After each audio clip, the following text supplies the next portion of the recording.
आपला बाजार सावंतवाडीच्या वतीने भगिनींसाठी हळदी कुंकू कार्यक्रमाचे आयोजन रविवार 21 जानेवारीला करण्यात आलं होतं। सावंतवाडी तसेच आपल्या परिसरातील भगिनींसाठी आपला बाजार सावंतवाडीच्या तर्फे मकर संक्रांतीनिमित्त हळदी कुंकू कार्यक्रम आयोजित केला होता।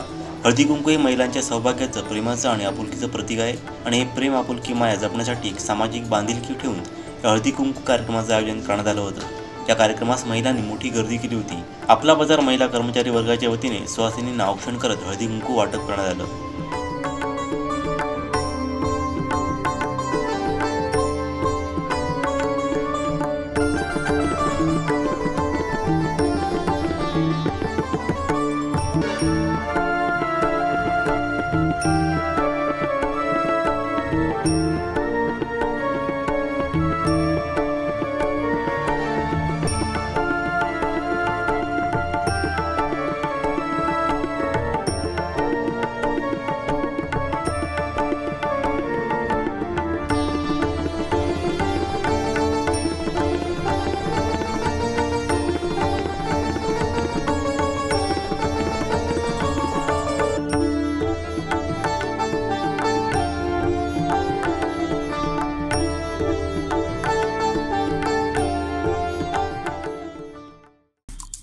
आमचे दिवसभरातले सर्व अपडेट्स, ताज्या घडामोडी आणि थेट लाईव्ह पाहण्यासाठी सबस्क्राइब करा, लाईक करा कोकणचं नंबर 1 महा चॅनल कोकण 7 लाईव्हचं YouTube चॅनल।